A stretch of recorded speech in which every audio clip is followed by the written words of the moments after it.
Hello there guys, you're listening to Ebird Online and I'm back with another review.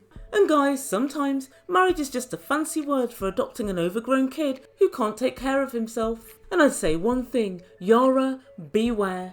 In previous weeks he's been hatching and cracking the egg, but today the real baby Jovi popped out of his shell. I'm here! Yes, that's right, 90 Day Fiancé's favourite parents-to-be, Jovi and Yara. Before I begin, please don't forget to press that subscribe button for regular content, and also please don't forget to smash the like button if you enjoy the video. Right, so without further ado, I give you Jovi and Yara. Right, so a couple of weeks ago we found out that Yara was pregnant, and as we saw last week, Jovi didn't believe her at all until she'd done not one but 2 pregnancy tests. And guys, I gotta say to start off with, I was thinking, well, Jovi, why are you choosing to disbelieve her? And why are you saying I won't believe it until I see it? But then Jovi lets us know that Yara played a little trick just after their miscarriage previously, and she said that she was pregnant and it was actually a joke. Come on now, Yara, some jokes simply aren't funny. And guys, I actually read a report a year or so ago in the UK, and it was talking about how men's feelings are forgotten in miscarriages and so on, and everybody obviously puts all hands to the deck for the woman who's had the miscarriage, but it does have a mental effect on the guy as well. And I think this was one of those not that funny jokes. So the first time we meet up with them this week, they're going to Jovi's hometown for an engagement party and to meet Jovi's dad, Monty. And Jovi lets us know his dad does exactly the same job, and this was quite interesting to me because I knew he was away but I didn't know they worked doing exactly the same thing. So this tells me that when Yara's saying, well, I hope that Jovi will give up this job and do something else, I don't think you have a hope in hell, Yara. I really don't. And they let us know that they haven't told Monty and Gwen, mum and dad, about the pregnancy as yet. So when they arrive, they all sit down in the living room and have a little chat. And Gwen said, I'm so glad we can have this little dinner and this little get together. And Yara said, yeah, I'm really happy that it's very small. Obviously I didn't want a party because my family isn't here. But guys, guess what? Glenn and Monty tell production that in fact it's not going to be a small engagement, they have about 50 to 60 people coming. And at this point I'd usually say, that's so out of order, why would you do that when she's explicitly said she doesn't want you to do it? But I guess I did advise last week that she just goes ahead and does it and waits for the outcome. I guess if I'd have been doing that, I wouldn't have gone on and on and on about parties and then sneakily had a big party. I think I would have asked once, and if she said no, I would have then sneakily had a big party and pretended, oh, I didn't know that you were that adverse to it. I hadn't realised the strength of your feelings. I'm so sorry. But Gwen's not going to be able to say that now because she knows good and well that Yara does not want any kind of a big party. And Monty asks Yara, how are you liking New Orleans? And Yara, honest to a fault, as always, said, honestly, my time here's been bad. I don't feel good about New Orleans at all. Some of the areas I don't like. And Monty said, yeah, it's very, very dangerous in some areas. And I couldn't help but notice when I do my daily scroll through your Instagram pics that what you wear is very revealing. And I gotta tell you, it's very, very dangerous. If you walk round the streets of New Orleans, you could be in a lot of trouble. People will get the wrong idea. And oh my lord, guys, there are just so many things wrong with this conversation. Monty, if you really feel like that, you tell Jovi, and Jovi will tell the information to his partner. And she's always wearing jeans and a jacket and a $4,000 bag. She doesn't walk around New Orleans in a bikini. Monty, what is wrong with you? And Yara was less than impressed. She said, this is what I wear on the beach. I do not walk around the streets like this. But she further added, I think I've got excellent style and I dress how I like, and if I want to walk through the streets of New Orleans naked, then I will. But this had a bit of a comedy spin on because she looked down at her chest and then adjusted her top in a little bit to be less revealing. And I have to say, I quite like Yara. I know she gets a bad at it, and I know lots of people in my comments say she moans all the time and she's such a nightmare. I think a lot of the statements she makes are very tongue-in-cheek, but I like the fact that she's extremely direct. And if you guys remember when she was talking about the story when she first met Jovi, and she said he pulled up in a taxi and he got out, she walked over to him and said, oh my god, I can't stand your clothes, you look absolutely awful. So I think right away she's been very brutal and very honest with him, and right away he knew, I've got a bit of a moaner here, but I kind of take it in my stride. I think you guys are right, I think she does moan, but I think that's her personality. Let's face fact, with Jovi, there's rather a lot to moan about. And so Gwen started on the only topic of conversation she ever has when either speaking to or about Yara, and she said, "Did you ever think you'd find yourself in the USA?" And Jovi jumped in and said it was her dream to come to the United States. And Yara said it was never my dream. And Gwen said, "But I've heard that all Ukrainian girls, that's all they want. It's every single girl from the Ukraine's dream to get to the US. Isn't that right, Yara?" And Monty was looking on with an interested look on his face. And Yara said, I really don't like hearing that sort of negative thing about my country. It's like me repeating the stereotype that all Americans are stupid." What? Oh my God, a complete silence fell over the whole of the room. I know I said I like the fact that Yara's direct, but bloody hell, Yara, there are times and places. There are times and places. And so Monty said, "Do you think you'll stay in the USA then?" And Yara said, "Well, maybe, maybe not, we'll just have to see.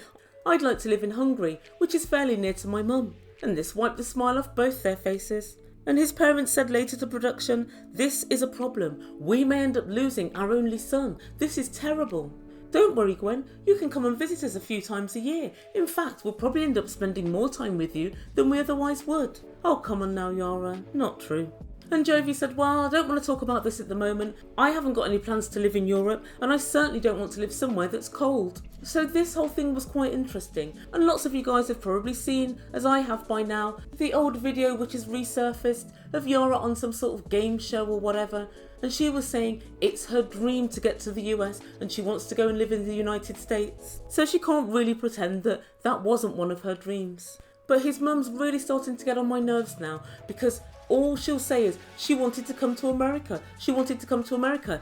Even if she did, which she may have done, even if she did, she could have got there with anybody. She didn't necessarily need Jovi. I'm sure there are an awful lot of people in America prepared to pay for her K1 visa to get her over and marry. And I think the fact that she's actually gotten pregnant not once but twice now shows that in some way she sees some sort of future with Jovi. And his parents are looking at it in a really one-sided manner. Do you guys honestly believe that Jovi could pull somebody as fit as Yara if he wasn't wandering around Eastern Europe? I don't think he could. Like so many relationships, this relationship is transactional. Jovi has money and a green card, and she has looks and a great figure.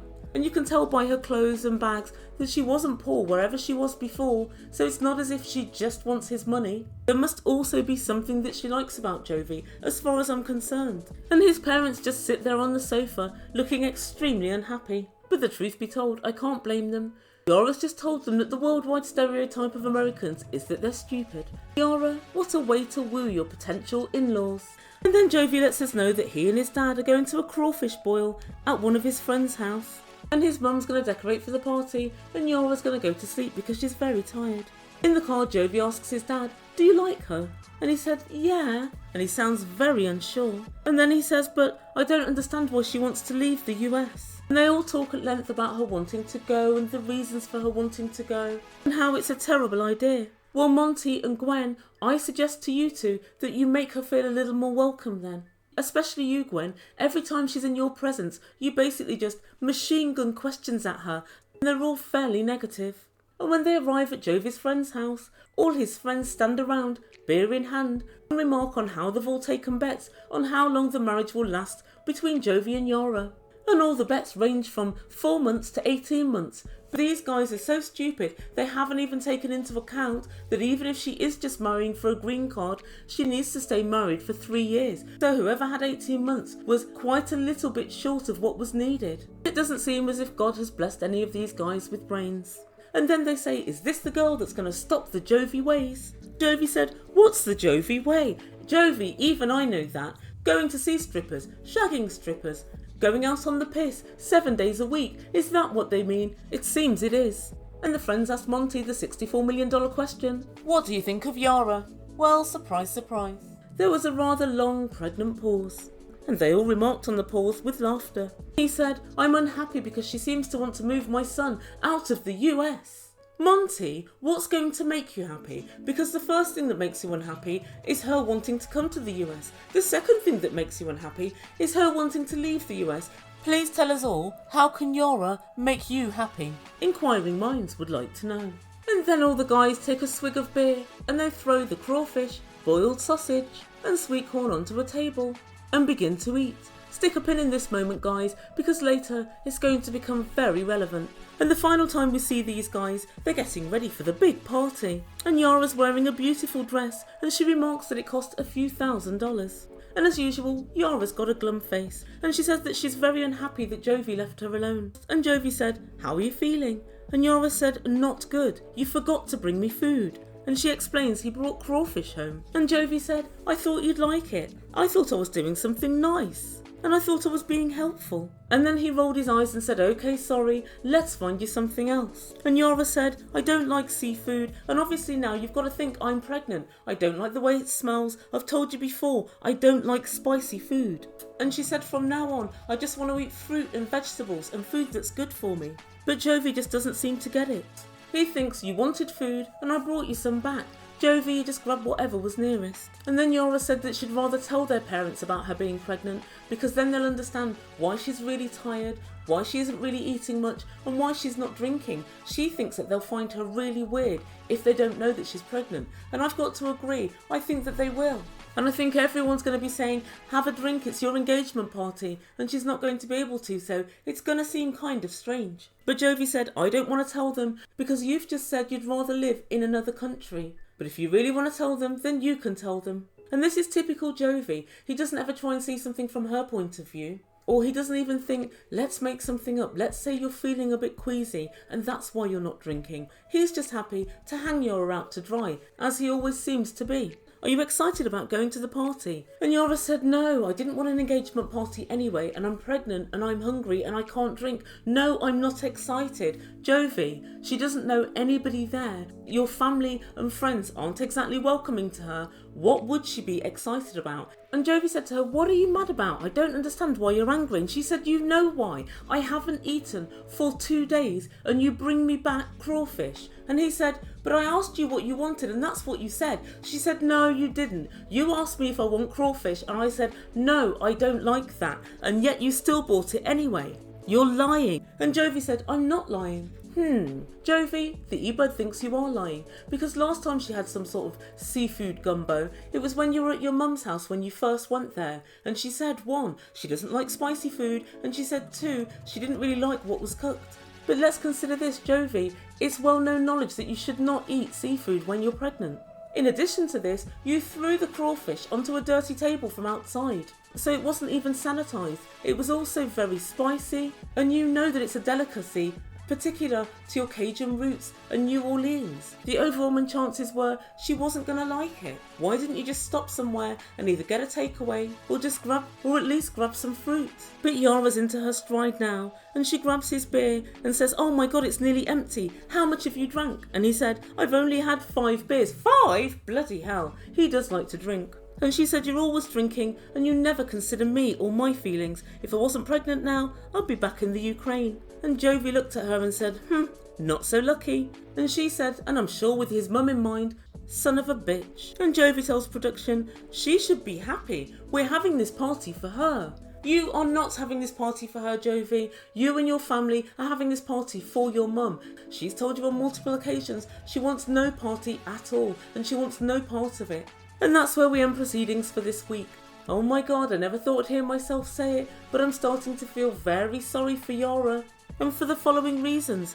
Firstly, Jovi never ever asks her what she wants or what she likes. He doesn't find out, what food do you like? And also, Jovi's got just no intention of changing his life at all. He just wants to pick Yara up and slot her into whatever life he has. When you get married, it's the mixing of 2 people's lives, not just one. And I think he doesn't want to change at all. And another reason is he never keeps his family or friends in check. So his mum, when she met her now and before, start quizzing her about, why do you want to come to America? Is this your dream? Are you just desperate to be here? He never really stands up for her and says, Mum, we fell in love. And in doing so, I said to her, do you want to come to America? And she did. Whether he thinks that's the truth or not, he doesn't ever try and really stand up for her. And his parents seem to have the mentality that what we want goes. And so when they're confronted with a very headstrong Yara, who's got her own thoughts and feelings on how she wants to live her life, they really do not know how to deal with it. Honestly, as far as I'm concerned, Jovi's treatment of Yara whilst she's pregnant is somewhere between an aggravating circumstance and a mitigating factor for grievous bodily harm. If he treated me like that, I would lamp him, I really would. To put it very mildly, Jovi lacks empathy, and just from the top of my head, here are a few of the times that this has been the case. When Yara arrived off a 30-hour flight, he threw a strop when she said she didn't want to go out and party with his friends. He threw another strop when she said she might not want to stay over at his mum's house, given that she'd never ever met her before, she didn't know what the house was going to be like, and that she might well feel awkward. And he also lacked empathy when she was understandably upset that he was leaving her after just a few days to go and work for 30 days elsewhere. He didn't think about her at all when he organised for her to meet up with his friend Sarah. He didn't even say to Sarah before, "Don't tell her too much about what I used to get up to, I'd rather tell her myself." Sarah thought, I can run my mouth off, and she obviously wasn't bothered because she knew that Jovi wouldn't take her to task. And lo and behold, he didn't. He doesn't take his mum or his dad to task when they're quite unfriendly and quite accusatory towards her. He doesn't bother bringing her proper food or food that he knows she can and will eat. And we've heard from Yara previously that Jovi left her to go back to work right before she was just going to have an operation concerning her miscarriage. He also got completely drunk off the flight when he was going to meet her for the first time in 30 days and was still drinking a whiskey and coke when he walked over to her. He also got the cheapest possible flight via Mars, not caring that she was going to be sitting on it for 30 hours before arriving in New Orleans. At the moment, Jovi's behaving like a spoiled brat who lacks empathy and seems not to be considering the fact that Yara is incubating his baby. Guys, let me know what you think. Do you think that Yara's been a little bit mistreated by his family and friends? Or do you think his family are right? She just wanted to get to America and she has no care for Jovi. But what really bugs me about Jovi is that when Yara ever tries to point something out, he looks at her with a mixture of idiocy and brattishness in his eyes. And when I look at Jovi's friends, I wonder to myself, has Homo sapien ever crawled around these parts? I doubt it. So please let me know what you think about this relationship in comments down below. I kind of feel like at some point we've all been out with a Jovi. Do you think he can ever be tamed? Just before I go, thank you so much to everybody that's subscribed to me thus far. If you haven't done yet, please hit that red button and I'll be back very soon with some more content. You've been listening to Ebird Online and I bid you good day.